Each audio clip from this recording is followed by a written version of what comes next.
first thing I have to tell you is put your ovens on, because if they don't have the right temperature, you will be a little bit struggling to finish the Bretzels in the same time that we are. So you need to, depending on the puff pastry you are using, it varies between 356 to 392 Fahrenheit. I'm using puff pastry that has not been frozen before, and I'm putting my oven to 356. So it's just to be on the safe side.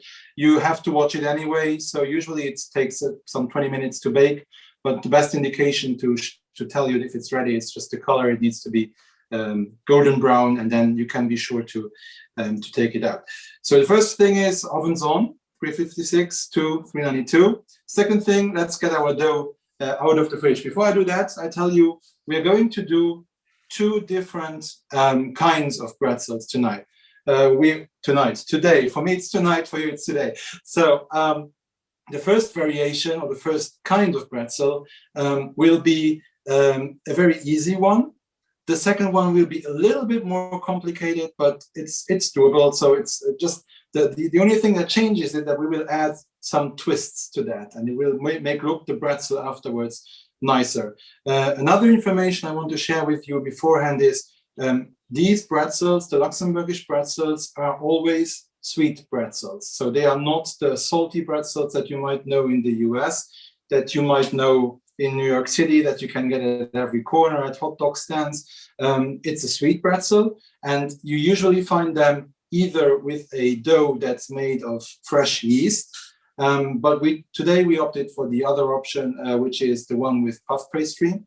And those can be found around Bretzels Sonntag, Pretzel Sunday, in every variations in the bakeries, filled, unfilled, filled with different kinds of fillings. So we are making a puff pastry Bretzel tonight with a almond filling. So let's get our dough out of the fridge. All right, so here we have our ingredients. The puff pastry, which in Europe usually is round. I know from the US that most puff pastries that I usually bought were square. Makes it a little bit easier to make the Bretzels, but it will also work with a round one. Then we have our almond flour. I put almond flour, but basically it's just very finely ground almonds. So you just put them in a food processor and you grind them as thinly, as finely as you can. Then we have some brown sugar. We have a pinch of salt, and then we have some cinnamon. And then a very important ingredient for our filling will be apricot preserves or apricot jam, which you see here in this bowl.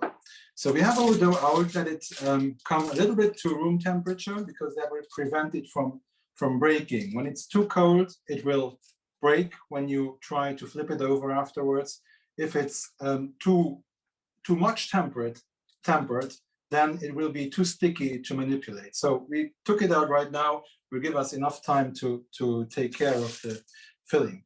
The first thing we need for our filling is an egg, and we need to separate that egg. Now, a trick that I learned in some of the cooking classes I did, a very easy thing to do to separate an egg, is just using your bare hands. Of course, wash them before, which I did. You crack the egg, and then you put the egg, the whole thing that's inside, in your head, and then you open your fingers very slightly over a bowl, and you let the egg white just drip down. You will keep the egg yolk in your hand, and you will see. I hope it will be a success with the first egg. Otherwise, I have a few spare ones. So we flip it open over a bowl in the hand. See the yolk? I open my fingers slightly. Now the yolk is raw. Let's have a try like this. We'll save it. That's okay. And then we take another bowl. We put the yolk in there. I usually don't get any yolk in there, but for this recipe, it's not a problem at all. It would be more problematic if you make if you try to whip the egg whites. That would make it difficult to whip them if you have some yolk in there, but this is not a problem. So what we are going to do now is we are going to make the mix, you mix the filling. For that, we need our egg yolk, our egg whites, sorry. So the egg yolk, I put them aside because we will only need them afterwards to egg wash our bretzel. So I have the egg white in here with some egg yolk. I put the ground almonds in here. Then we add our brown sugar. It's a nice shape. We add our pinch of salt. Pinch is usually 4 fingers, so don't do it like this, and don't take a whole handful, but usually it's four fingers. Then our cinnamon is also a very important ingredient, and our apricot jam.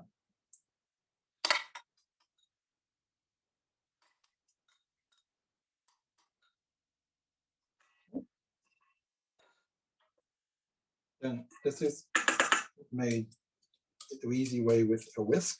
So with a whisk and just mix that until we get a sticky, brownish mixture. You see it like this? It's starting to blend in. We just continue until we don't see the individual ingredients anymore.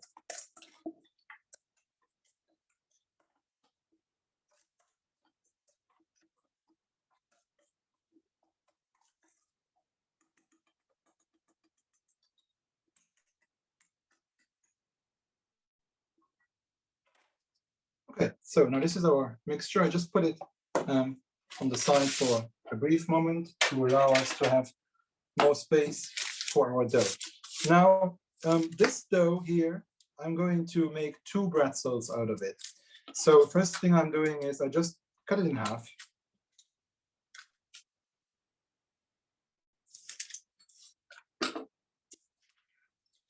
So you see now it's very easily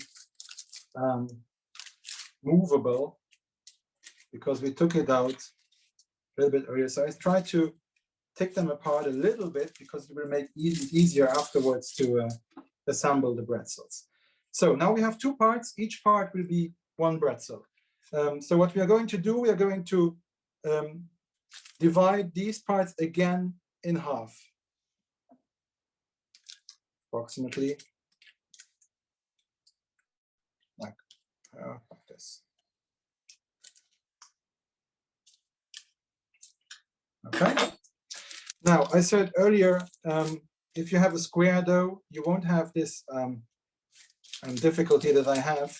Well, I don't have a difficulty with it because we are going to use it. Now, wait, these ends here, they look like they are going to make the thing more difficult, but they aren't. So they will help us afterwards put the different pieces together. So you don't have to cut anything off, just leave everything on it. So let's start with our first pretzel. I take these pieces of dough just away for a moment in order to allow you to see this better. I take my bigger part of the dough, and now I use the filling, and I put a stripe of the filling in the middle of our dough. Don't put too much, because if you put too much, it will squeeze out afterwards. And if it's in the oven for 20 minutes or more, the filling that ran out will burn in the oven.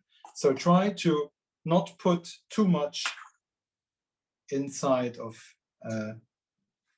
your stripe. You can always put more if you see that it's not enough, but first spread it a little bit. Try to stay as much in the center as you can. A bit more. Because the corners, the edges will be put together now. So that's our first one. We do the same thing with the second stripe. A little bit less because it's a little bit smaller. If your filling is too dry, add a little bit of water or a tablespoon of milk. might happen if your egg was a smaller one. So the egg white that you are getting is not, you don't have that much of a quantity of liquid in there. Or maybe you could also, or maybe your apricot jam was not liquid enough. So what I'm doing now, this is very easy. You just have to take 2 corners of your dough and fold it over to make it half as wide than it used to be. Okay, and we just leave it like this. We do the second thing, the same thing with our second piece. I fold it over like this. Okay. Now, if you want to be on the safe side and prevent anything from squeezing out, you can use some water, put it on your finger, and then wet the border of the corners of your dough, which will make it just stick together. You don't have to. It should stick by itself, but this is the safer way to do it. Okay, and then here you see these edges here, because I want to make a larger bretzel, so I want to have a long stripe of dough. I just use these edges now to put it together with the other stripes. So you see I'm assembling both stripes. Don't panic if it's a little bit too fast. I'll do the exact same thing in 2 minutes again with the other dough, okay? So I put the 2 stripes one on top of each other. And you see now where they are overlapping here, I can also put some water, which will make it stick. See? Okay. And then I can also pinch it a little bit. You don't have to, but you can. Now I have one big stripe. I've got more water over here. Okay. Now, how do we make a bretzel out of this? I would recommend that you transfer this only later to your baking sheet, because this will be difficult to handle. So let's first shape the bretzel here. What you do is you put the stripe in front of you like this. You take the 2 loose ends and you try to form the shape of a letter U, like this. Okay. Maybe U. Still have these ends here, which I don't care about. We use them. Then you take these 2 ends and you cross them. Okay? Just cross them. You can separate this a little bit to have more space. Okay.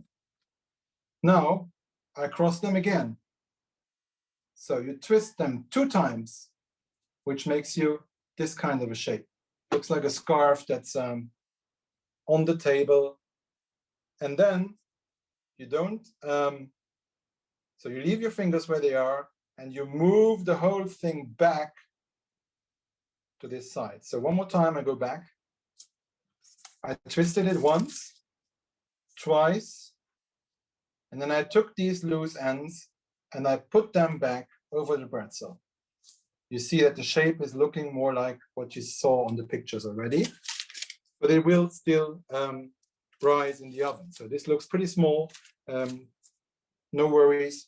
So now what I can do with these ends, I just use some water, I put it on these ends, and then I stick it to the bretzel. Bretzel number 1, that's it. Now I transfer this to my baking sheet. And you see, I kept it on the paper of the dough, which makes it easy for me to transfer it over here. I put it a little bit on the sides to have more space for the next one. And then we repeat, same thing. You take your second half, put some filling in the middle. If you hear some wheezing sounds, that's our dog that we have since last October. It's a Portuguese water dog, and he insists that he has to go outside right now. We can do that. I just hope that he doesn't make the neighborhood want us to take him inside again. So let's take him inside. Pedro is a Portuguese water dog. And as I said, we have him since we moved here in summer. So this is a little bit uneven. So let's put a little bit more of the filling in here. Again, the same thing. Mark, I hate to interrupt you, but what if your filling's too loose? How can you thicken it if it's not? Oh, you just add a few more. You just add a little bit more of almond flour. Okay. Just if it's too loose, so you have to add more dry ingredients.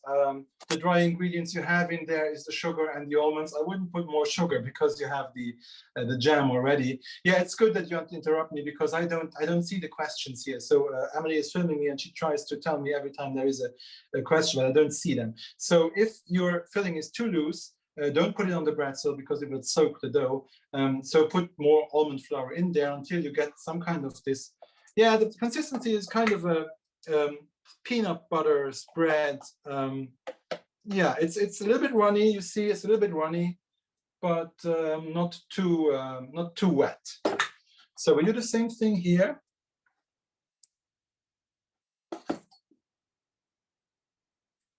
Spread it a little bit. You can do that with a fork or with a spoon or with a spatula, whatever you have at hand. Same procedure we did earlier. We fold it over.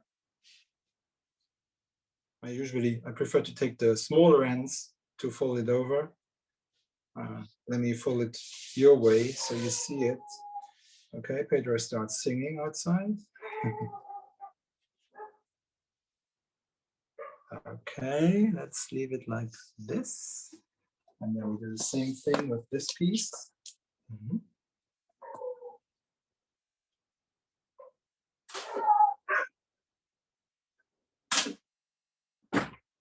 Okay. Again, we try to make one long stripe of it. So you can put some water beforehand, which makes this piece even stickier. And then just add it here. There is no filling in there, so you can just smash it a little bit. That won't make any difference. Okay, I try to keep this a little bit closed. Okay. You see, I squeezed a little bit out, but I'll just watch it when it's in the oven. So we do the same thing. We shape the letter U. This is also a very good workshop for kids to get known to the letter U. So you shape the U.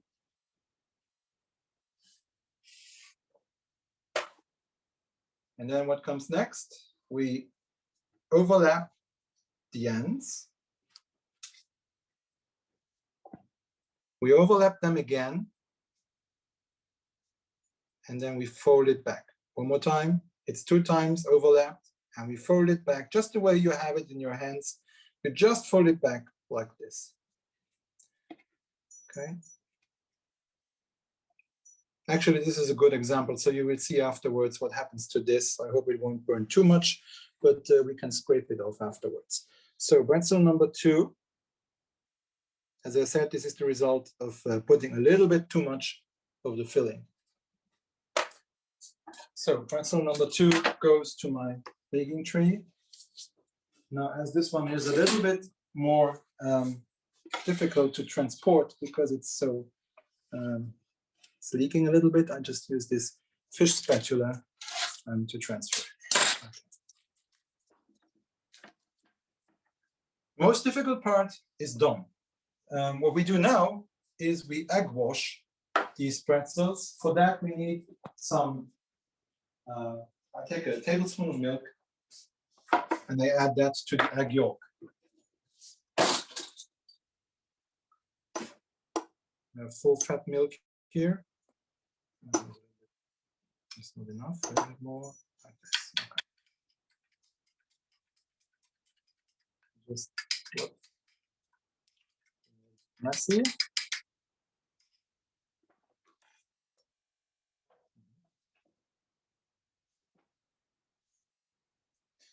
We do that with a brush, pastry brush.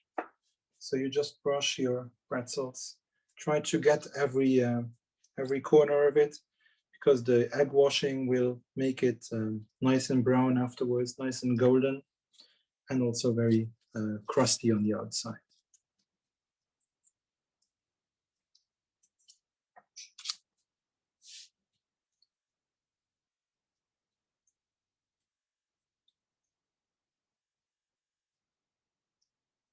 As I said, it's puff pastry, so it will rise in the oven. It will not rise as much as would a dough that's made with fresh yeast. But for this class, if you make the dough with the fresh yeast, it will take much longer. So it needs to rise at least 2 times 30 minutes, I guess. And that would be a little bit too long for this workshop in order to allow you to follow. So this is it. Like this, they are going into the oven now for 20 minutes. While I put them in, I take out my second dough, and we are going to have a look at how to do the pretzels the twisted way.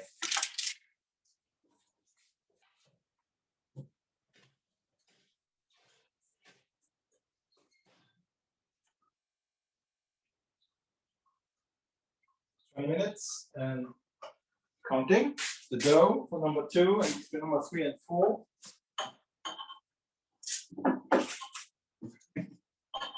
I have to admit, I miss our American fridge.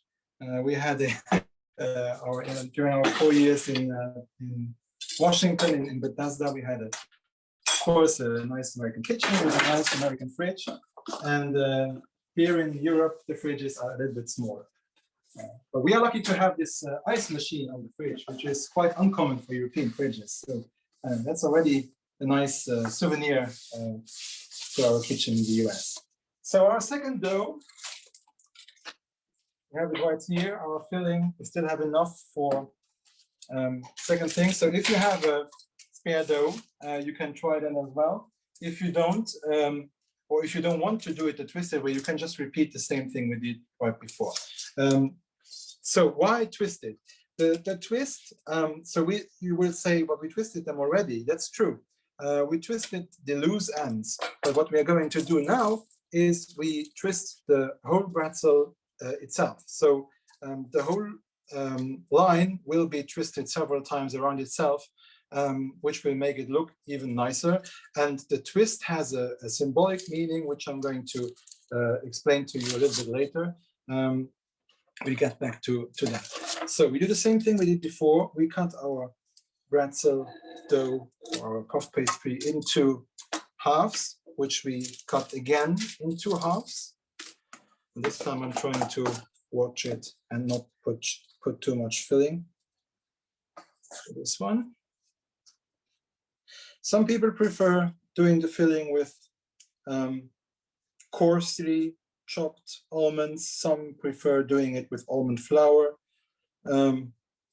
I must say I don't really care. They both taste great.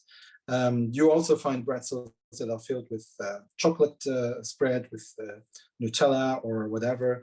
So there are a lot of options that you can do. So let's do the second one here.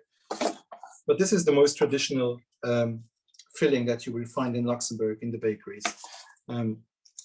So it has a very symbolic meaning, but it has also a very commercial meaning, because bakers around this time, after the florists on February 14th, the bakers around Bretzel Sunday will have a big income on the pretzels. And even after Bretzel Sunday, they will still have them. So same thing, we close it like this. Spread a little bit more. Close it again. This one. Again, too much over here.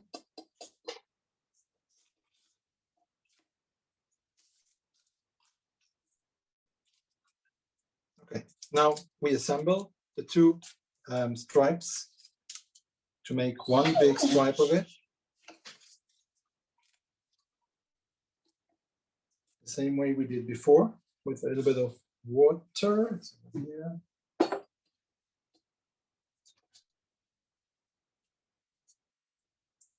Okay.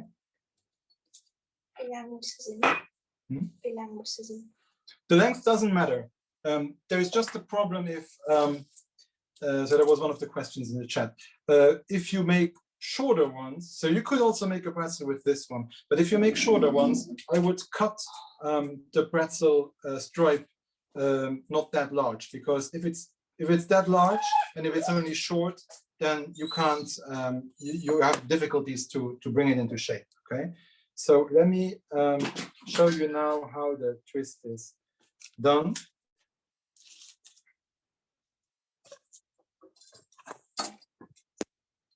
So to twist it, we are starting on one side. We twist it away from us, okay? So you see, I just take this piece and I twist it once, and I twist it twice. And I do the same thing over here. Once and twice, which allows us already to put it somehow in the shape of a U. Continue twisting like this. I'll make a shorter one afterwards. It's actually a good idea. So you will see what I mean. So now you can continue and twist it here as well. So you don't have to. I try to twist it like this. Okay. All right. Again, we have the U-shaped scarf that's lying in front of you. We overlap it. Same procedure than we did earlier. We twist it again, and we bring it back. Now you see the difference is that you have these, do you say crates? Is that how they, no, no, it's not crates, it's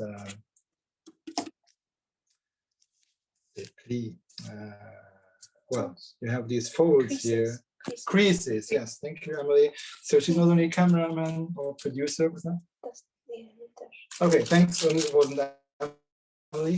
Okay, thanks for anyone who will help me with this.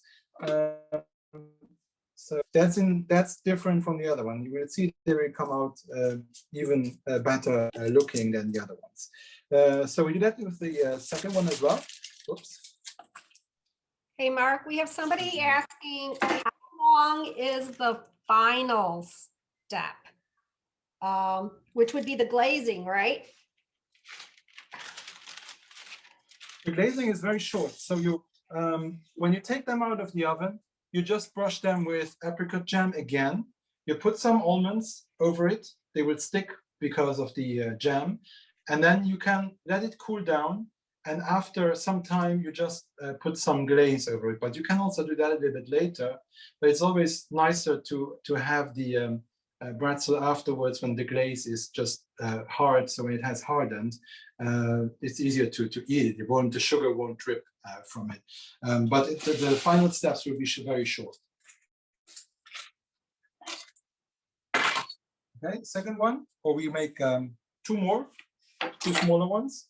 So for that, I'm going to cut smaller stripes. You see, make them this large. I won't be able to put that much filling in there, but it's okay.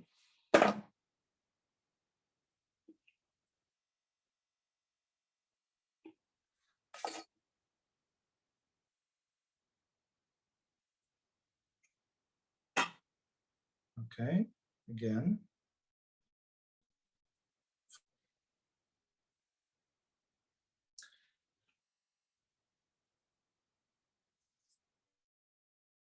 Are smaller, it makes it easier to twist them because you have one piece that's hanging together. So what we do is we twist it this way, so away from you, as often as you like. Okay, and then the best is to twist it the other way around on the other side. So here, this side I twist it away from me, so here I'm going to twist towards me. which makes gives us the advantage of having it come together nicely in the middle. Otherwise, you will have difficulties with that. So now you see, if my stripe was larger, if it was bigger, I would have a lot of dough here that I would have difficulties to bring together. So now I put a smaller stripe. So now I overlap. Always try to open this hole a little bit. Overlap again. You see, it's not that easy. The small, if they are smaller, but it works. So this is a very tiny one, but it works as well. See, let's just double check when our pretzels in the oven say, oh, they look nice. We still need some color. Maybe you can approach and look. We are now at half of the time. The baking time, you see they have risen nicely, but we are waiting for the colors, the color to come. We want the brown, very dark, not dark brown, but golden brown color. So we have more dough left for our last one. So I put the smaller. You see, this is always also easier to transfer to your baking tray. Okay, last one. Up.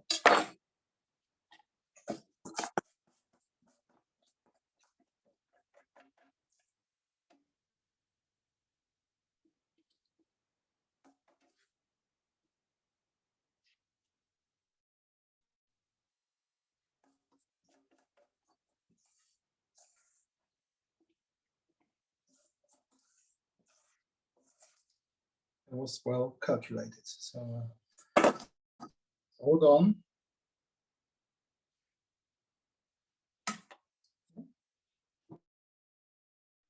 Now again, put it together.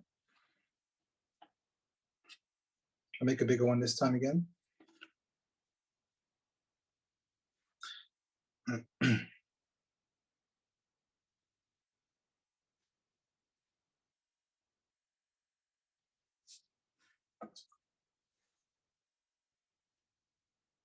So now this time I'm just showing you, you can also just fold these ends over and close the stripe if you want. But I usually want to use them to combine the stripes in the middle. You can also twist them to combine them. They won't separate in the oven. So when the dough is baking, it gets harder and it gets it just stays in shape. No worries. Okay. Now I'm realizing that my dough starts to has been out for some time because we have been doing some talks. It starts to be more difficult to move it because it's a little bit too yeah, not soggy, but too you see what I mean. So let's do this quickly. I can twist it maybe over here. Let's twist it here. Let's twist it here. So this is another way to do it. And twist it again, like this. Okay, one more time. You put the two loose ends, one on top of each other. Turn it around again. This. Keep the two ends in your hands. And there you go.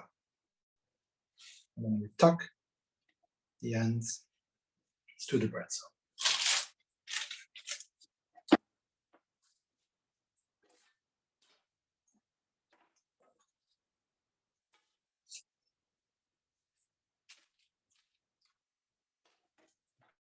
Arrange this because they are going to rise and I don't want them to stick to each other in the oven. These little imperfections you see over there, they are okay because you won't see them afterwards. Once the day has been rising, they will be gone. So they will be hidden by the beautiful color, hopefully of a golden brown pretzel. Last step, egg washing.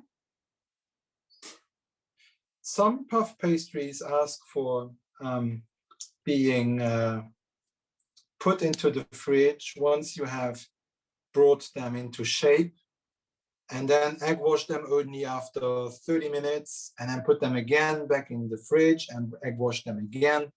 I've made the experience that that works for something that has no filling. Like if you make the traditional Luxembourgish puff pastry pastate with a chicken filling, puff pastry with chicken filling, then that works because they have to be crusty and they have nothing inside the pastry when it comes out of the oven. But with the pretzels, I tried it and they were more dry than if I didn't do that. So just brush them once before you put them into the oven and you're good to go. So let's see, we have 6 more minutes for these to go. I want to wait until I put these in the oven. Why? Because the oven has its temperature now. If I add more to the oven, more things that come out from outside, that will drop the temperature of the oven. It's the same if you use a pan and you put like 5 hamburgers in the same pan. The risk is high that they will rather cook than be grilled, because the heat in the pan will be lower if you put more things in there. So that's why I'm waiting until these pretzels come out and then we put these in the oven. So for my part, I'm available now for questions, comments. I hope it wasn't too quick. We still have the last step to do afterwards, but the most difficult things are done. So you did a great job, I think so, and I'm looking forward to your pictures and your comments.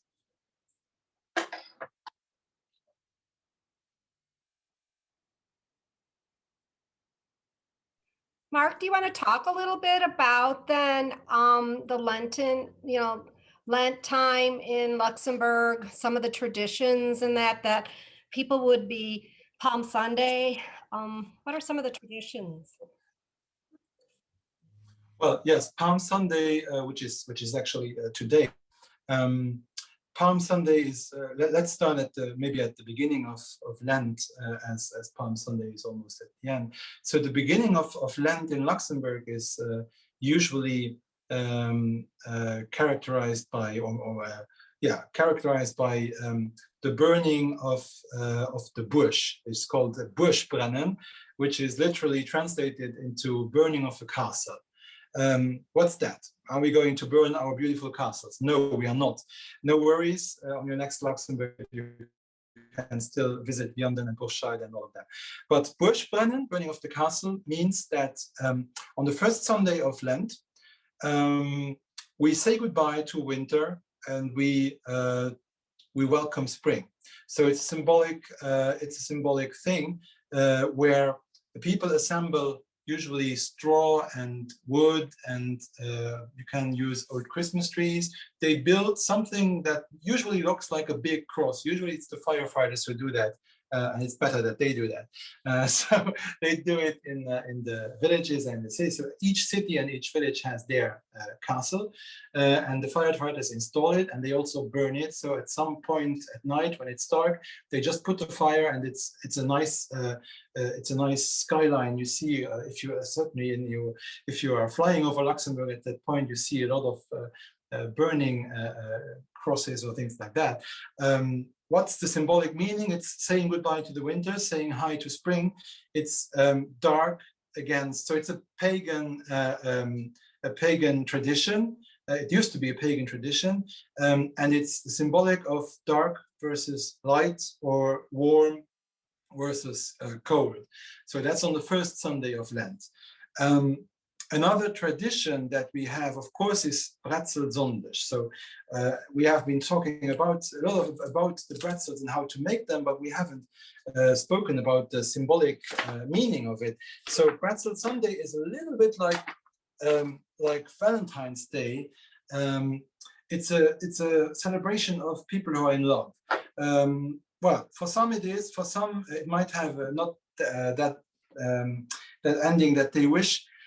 So the tradition says that on Bretzels Sunday, which is usually the fourth Sunday of Lent, men have to give these pretzels to their loved one, to their wife, to their girlfriend, and as a return, the girl then has to give, or usually gives, the man or the boy on Easter an Easter egg.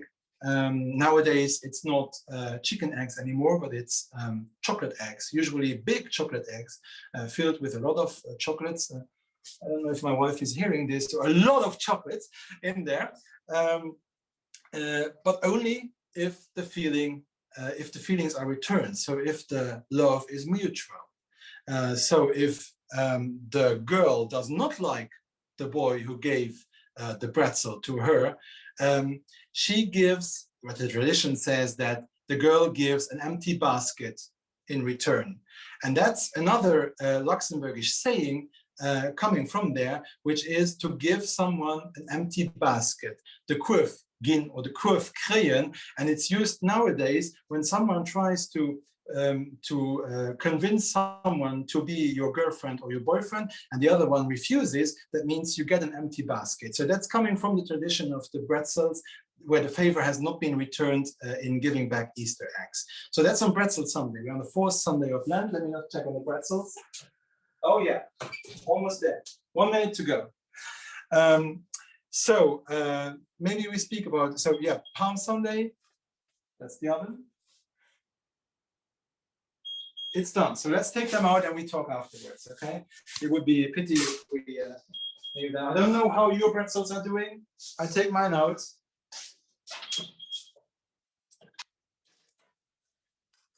Hey, this looks nice. I give them 2 more minutes. You see over here and over there, they could be a little bit darker. Let's give them 2 more minutes. All right, good. We'll go by what yours look like.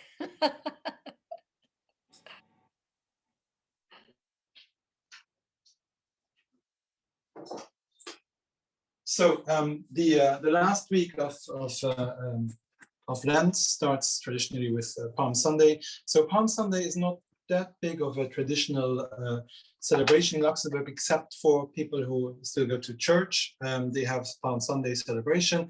Luxembourg being a country with very Catholic roots. The whole Lent period is turning around these celebrations of the Catholic Church. And then comes Holy Thursday. On Holy Thursday, there's a saying that the church bells in Luxembourg, or I don't know if it's the same thing in other European countries, but the Luxembourgish church bells, they symbolically leave the churches of Luxembourg and they travel to Rome to receive the Pope's blessings on Easter. Okay, so in case you see church bells flying around at some point, they might come from Luxembourg. They took a strange route to go to Rome, but all the roads lead to Rome, you know, and so that's a tradition. So the last time you hear church bells in Luxembourg is on Holy Thursday night during Mass, after the Hallelujah, I think. And after that, you don't hear them anymore until Easter morning. So what happens in between? There's a question? It's the same in France. Same in France? Okay. And it's Bretzel time. Bretzels out. Yeah. There you go. They have risen. You see, this is where the filling came out. It's not burnt because we didn't leave them in the oven for too long. That's okay, as long as it doesn't ruin the nice picture of the Bretzel. I put them over here. And I put the second batch in. Now, watch out, these are smaller, so I might only need 15 minutes. So I put the time on 15 minutes.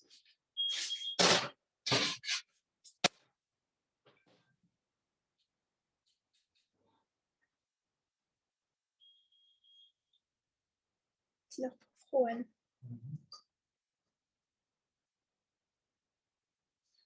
So I just finished this and I get back to your questions then. So between Holy Thursday and Easter Sunday, there is a problem because, well, there used to be a problem in ancient times when people didn't have a watch, or all of them have a watch.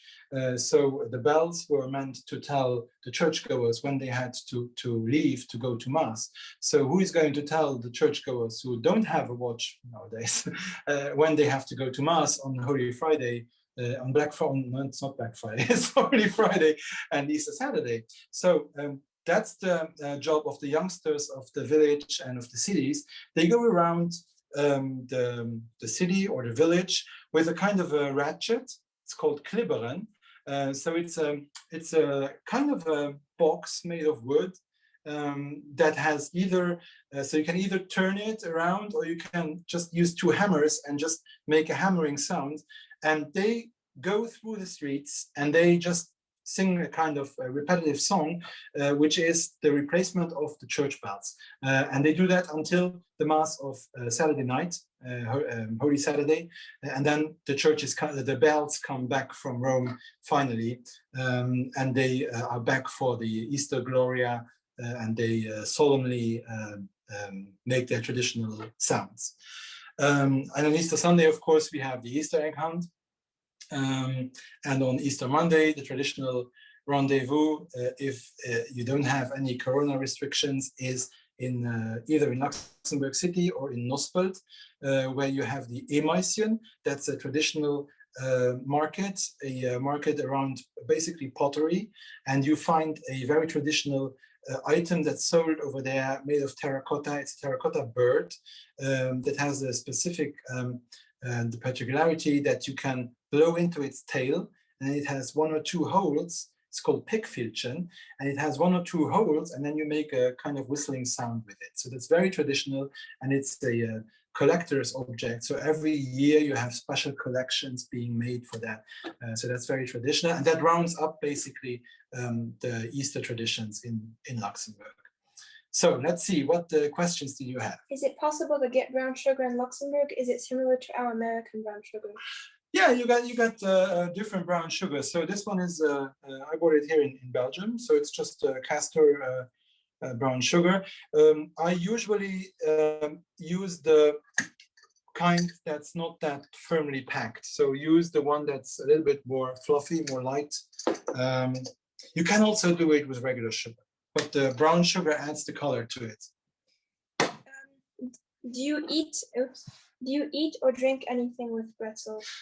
You can, you can have it as an addition to your morning coffee or your afternoon coffee. And just what I like to do is to just take a piece, especially when it's already 1 or 2 days old, and I take it and I just dip it in my coffee and then I eat it. That's excellent. But if you want to have a more fancy meal, I would recommend something sweeter, either a sweet wine, which is, for instance, Gewürztraminer, which you will have in Luxembourg, which you can find in Luxembourg. And I'm sure they sell it in Wisconsin, because last time I was there, I saw that I think Mademoiselle has some wines that they ship over there. Or what always works with almost everything is our Luxembourg Crémant, which is the bubbly, the champagne-like wine that we are not allowed to call champagne because it's not made in Champagne, but it's close to Champagne, and it's made according to the Champagne tradition. So we call it Crémant, but it's made after the French Champagne tradition. Would any filling work? I'm thinking of plum or poppy seed. Yeah. Just try it. I mean, I would definitely put some kind of jam in there, because you need something. Otherwise, they might be too dry. But remember this: you also get them in the stores in Luxembourg at the bakers, and they are not filled, so they have no filling. They're a bit drier on the inside, but it's fine. So it reminds me of something we have to do. We have to baste our bretzels that are done with apricot jam.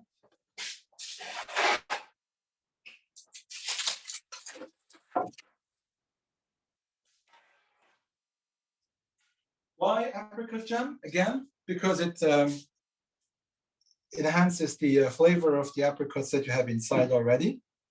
Apricot jam is actually also an ingredient that it's used for another very, very traditional pastry known in Luxembourg, which is a tree cake, Baumkuch, very, very famous cake. But there you also have a glazing that's made with apricot jam. So I'm basting them again. And so it has two purposes. One is to repeat the flavor of the jam inside, and to create something sticky now on the outside to put my almonds on. So I'll put sliced almonds on the outside. So be sure to put enough jam and not putting all of it in the same spot. So try to get everything around it, and then you, okay. Now I get my sliced almonds.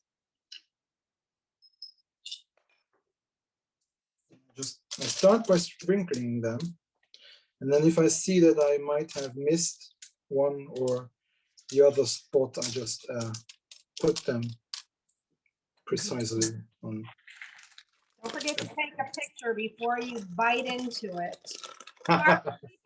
Do people normally eat these hot or cold or both? It doesn't matter. They are the best when they come out of the oven. They have cooled down and they are still a little bit warm inside, but usually you eat them cold because at the bakers you get them also you get them cold. So, and you don't reheat them normally. So you eat them cold. It's like a Danish. You eat them a little bit like a Danish, but it has this additional meaning of love. And this love, oh yeah, that's something I forgot. His love is symbolized especially by this these twisted arms, which symbolize two lovers who hold their arms. So they are, you see these twists here, that's the arms of two lovers who just have hooked their arms into one each other. So we can put more almonds if you want. You don't have to, but it always makes a nice picture. And then we take them off and put them on a cooling rack.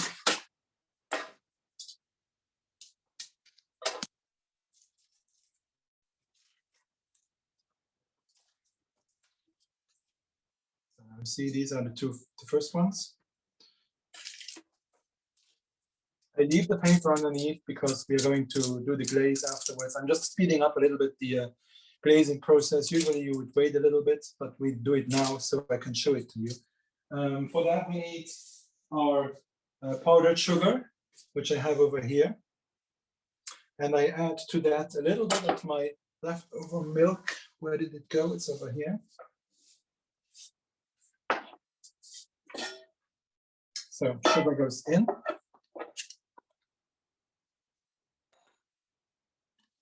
Milk goes in. Be careful with the milk. Don't put too much in the beginning. You have to watch the consistency. So let's see what it does.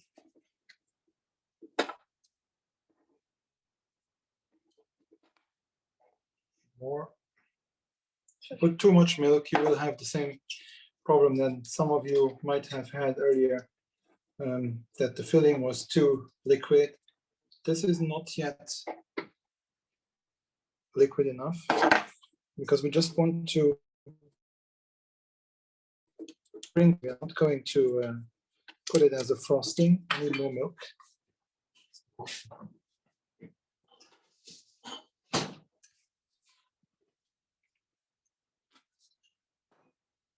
Milk from Belgian cows, Belgian cows, not Belgium, Wisconsin.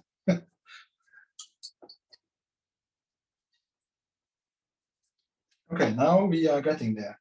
You see, it's still a little bit thick, but it's also, this is what we are looking for. So now you can just do this with your whisk. So once you're done with whisking, take your whisk and you just drip it over the Bretzels. A little bit more.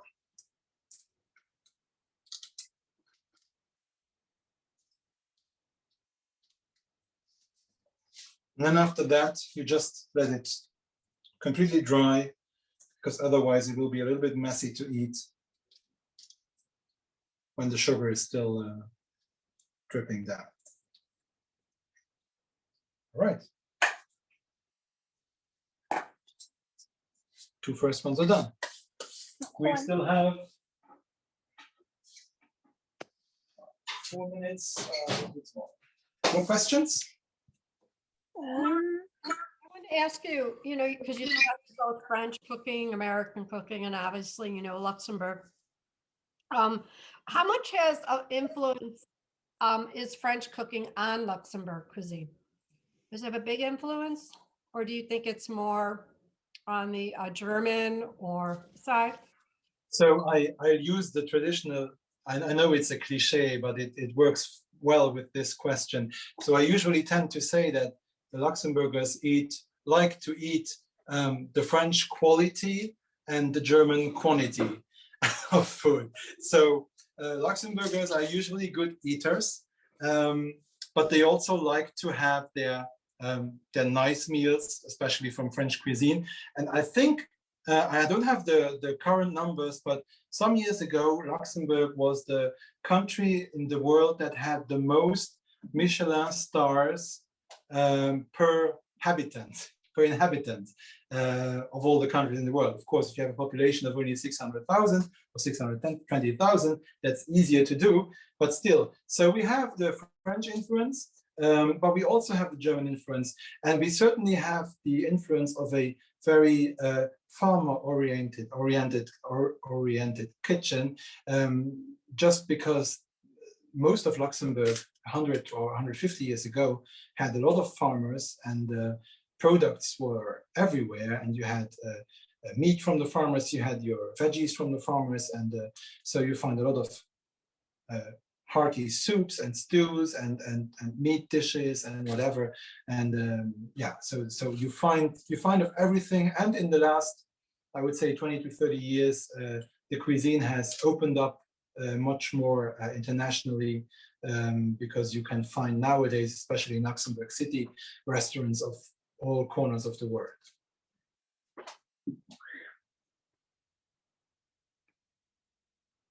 Don't forget to check your Bretzels, okay? Any other questions? Any other questions, folks? I was just going to have, once we got a little time, people are adding all sorts of things: dill, pea pesto, yeah, Nutella. Nutella. Yeah, Nutella. You can add Nutella. You can also, what you can also do is afterwards you just take your pot of Nutella and the kids don't listen, okay? You take the pot of Nutella and you just break off a piece of pretzel and you put some Nutella afterwards on the pretzel. That works too. Okay, so that's nice too. But you can just experiment a little bit. So it's basically look at the pretzel as a kind of a recipient of a container of dough, made of dough, where you put something inside. So you can also put something hearty inside, but I wouldn't add the apricot jam on the outside and maybe the almonds, who knows. You can try with pesto, yeah, but the problem is that as the traditional bretzels are really sweet ones. So we don't have this traditional salty bretzels in Luxembourg, but you are free to experiment with everything. I check on my bretzels that are twisted. Time, Mark, I was going to have Serena just let everybody know about our cultural conference that's going to be happening during Luxembourg Fest. It's going to be virtual. So those of you that can't make it out to Belgium, Wisconsin for the event. So Serena, are you still on? Yeah, I'm here. All right. So hi, everybody. I just wanted to let you guys know a little bit about our cultural conference, which is on Friday, the 13th of August, but it's during our Heritage Weekend and Luxembourg Fest. And this year, the cultural conference is what's DNA got to do with it? So it's a genealogy-based conference that will explore the effects of DNA on the average family history researcher and how the country of Luxembourg fits into the DNA landscape. So it will be a fascinating and practical conference for anybody looking into their family history, whether or not you do or don't have Luxembourg heritage. So it'll be really interesting. It's going to be both virtual and in person. So we'll update you guys on any registration information and all of that as soon as it becomes available. So again, that's going to be during Luxembourg Fest. So 13th of August. And the title is What's DNA Got to Do with It? All right. Thanks, Serena. Anybody want some pretzels? Oh, they're so good. It didn't look good, but it sure did taste good. So we have one more question, which was, Yeah. sorry. Go ahead, Mark. One question was if you can get more information about all these editions somewhere. So I highly recommend the website, the official website of Luxembourg, which is luxembourg.public.lu. And you will find over there everything related to Luxembourg. You will find pictures, videos, but also traditions that are categorized, I think, through the seasons. And so you will find it's a very, very well-made website. And it's the official website, the official portal of Luxembourg. And you will find a lot of information over there, not only about traditions, but also about geography or anything else. So luxembourg.public.lu. And you will find everything over there, usually in 3 languages, English, French, and German.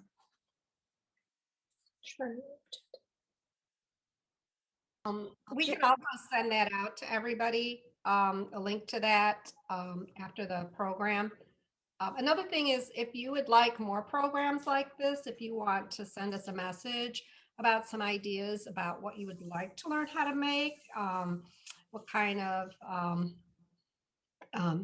other occasions or holidays, anything special that you'd like to learn how to make, and just send us your comments if there was something that worked for you really well, or something you think we could do differently. Just let us know. This was our first one, so it was it'll give us a chance to do more of these and to learn how to do them, make it better for you also. So I guess we should check our ovens.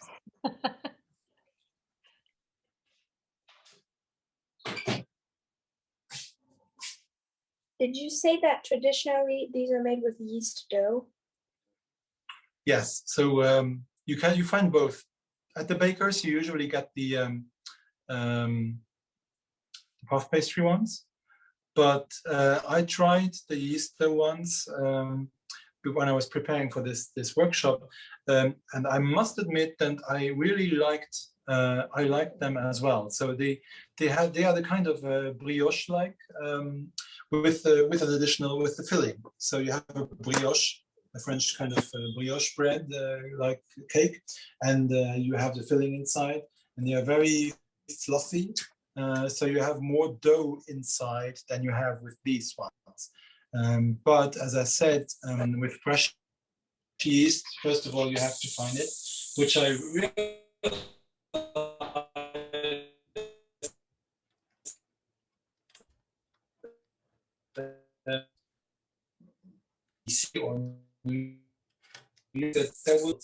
my recipe I used was using fresh yeast, and it was very, very nice. But it takes longer because you have to let the dough rise for I think it's 2 times 30 minutes, and then It's very good the time in tasting, the young oven. man. It's very good. Thank you very much. It's very good tasting. You tried already? Oh, we are trying it. I'll try it. It's gone already, I suppose. Thanks for the young man.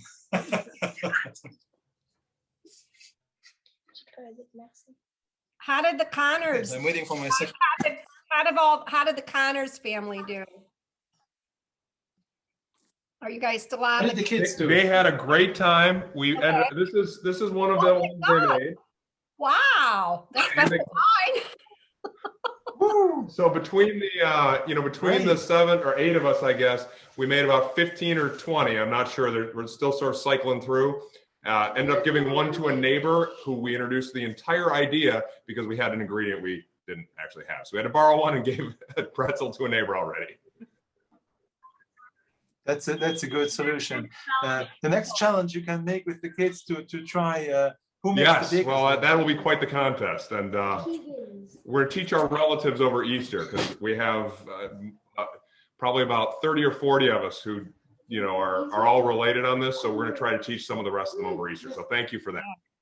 Yeah. Yeah, and you can use it for Easter as an addition to maybe after your Easter lunch. I don't know how many people you're allowed to invite in the States right now for Easter due to Corona, but you can use it as a treat to add to your coffee after Easter lunch and cut it into slices or whatever. Well, thank you so much. The kids loved it. It was at a pace that worked for them as well as the adults. Thank you. Even Also, without the Nutella? I love the folding part where you got to twist it because that was really fun. you guys did a good Yeah, job. Don't that forget to makes take you pictures. great. You did a great job. Yeah. So I take mine out now, the twisted ones.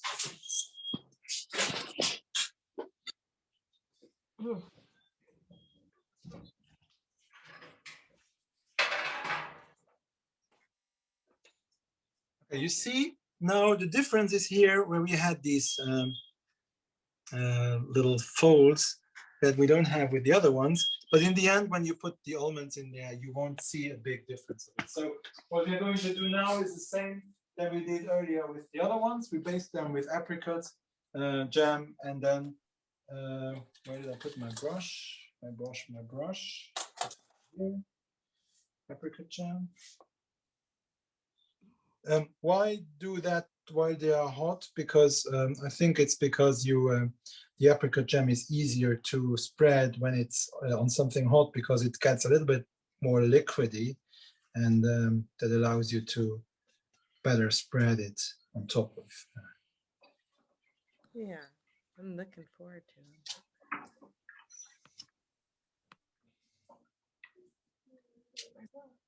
Can we meet your dog? Hello.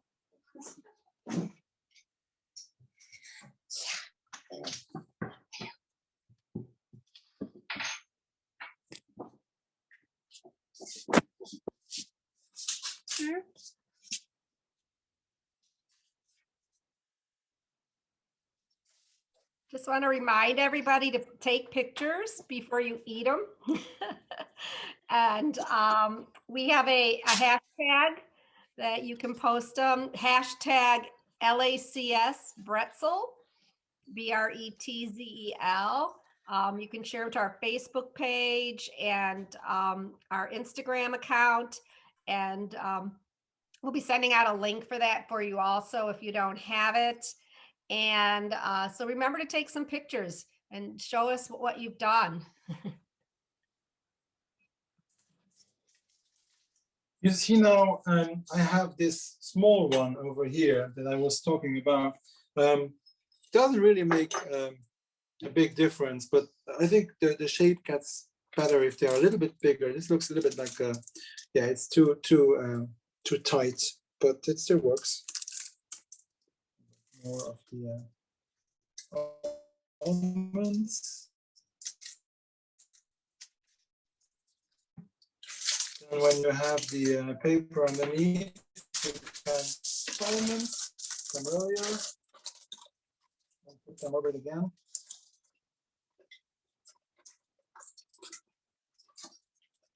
Okay. Then back on the paper for the icing.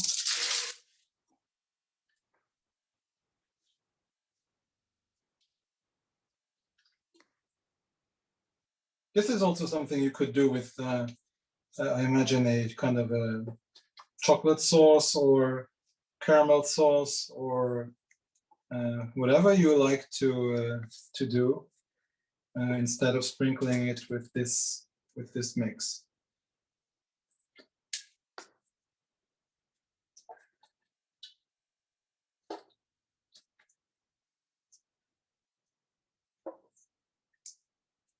Voila. There you go. And I just have to say in Luxembourgish, guten Appetit.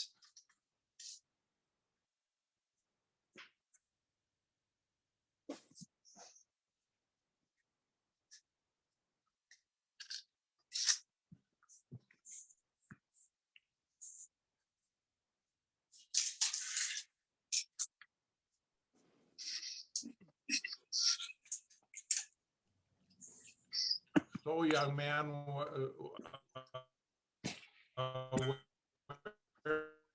is your beautiful wife? I don't see your beautiful wife. I see a young man. Let me see if she's here. Just do it. She just drove the kid somewhere. Jody?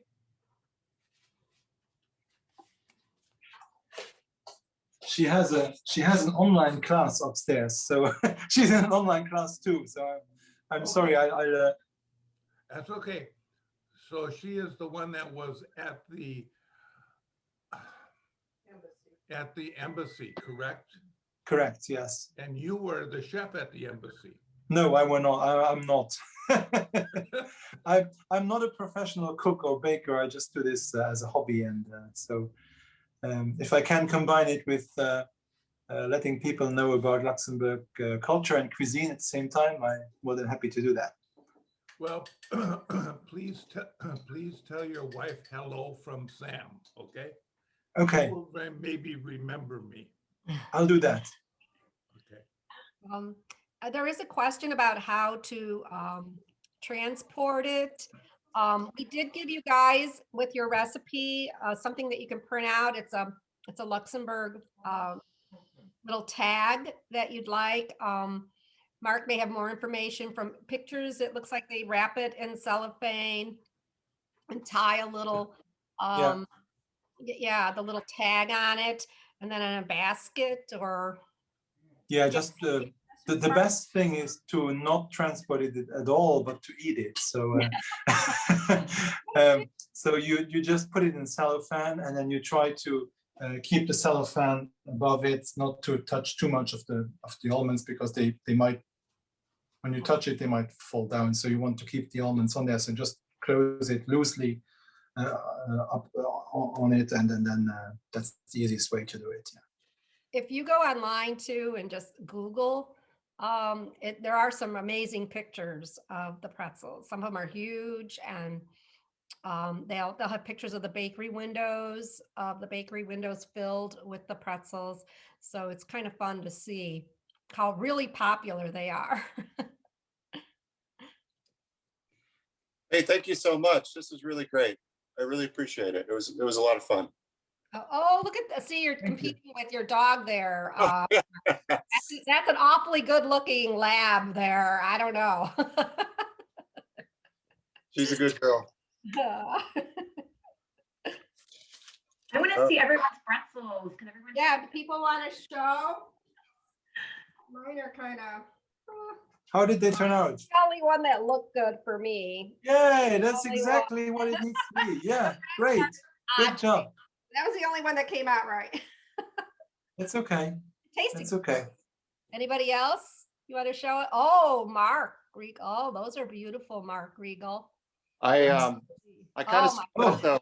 I used all my puff pastry dough on the first iteration, so they're kind of double the size I think they should be, but we'll see how they taste. I'm sure they're wonderful. Oh, Kathy Woods too. You guys did a great. Oh, Jean. Oh my goodness, Jean. Those are how big. Oh my gosh.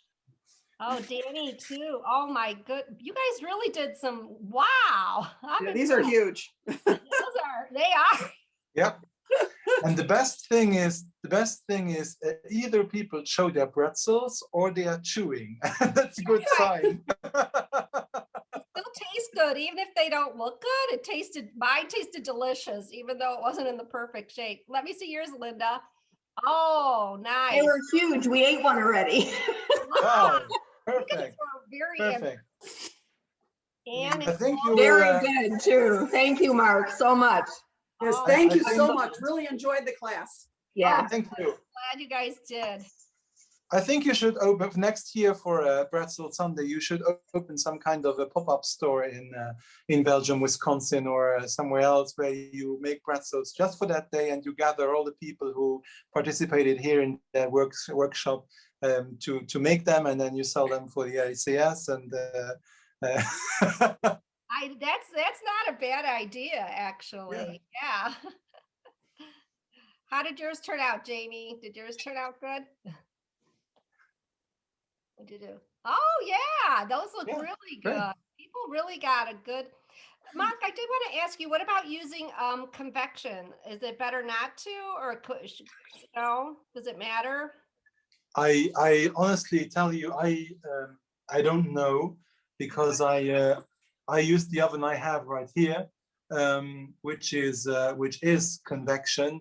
I don't know how it would work otherwise, but usually puff pastry, the ones that you buy in store. Wow, I see these 4 great Ooh. breads from Mary Beth. Wow. Yeah. So the oven, the best thing is to know your oven. So I tried 4 or 5 times before the class. So I tried different ingredients and different quantities, and but the oven, you just have to know it and watch it. That's most important. So the best indicator is the color, and then when you take it out, and it has to be kind of crusty everywhere and not still hanging down on one end, because there will be a sign that it's not cooked enough. But usually after 20 minutes it should be fine. Okay. All right. Well, I really want to thank Mark and Emily. Emily, you did a beautiful job of videotaping. Show yourself. You show yourself. Say hi. Come on, say hi. Thank you so much. You did a great job. That worked out really well. We were, for us trying to figure this out, cobble it together. So thank you again. Everybody, have a wonderful Easter. And have a lovely holiday and a time of renewal for all of us. Hopefully after Easter, we can gather. So enjoy yourself and look forward to more ideas. Thank you for this. Thank you very much. Oh, there's another dog competing. Thank you for this opportunity, and I wish you all the best. Happy Easter, and stay healthy, all of you. Yeah. That's most important right now. And I hope to. This was the first online cooking class we did, but I hope it wasn't the last one, right, Pedro? This is nice for him because he gets closer to the Bretzels. Yes. So who knows? At some point we might be able to meet each other in real at a cooking work class. Let's see how things work out. And happy Easter, and stay healthy. Thanks for joining. Happy Easter.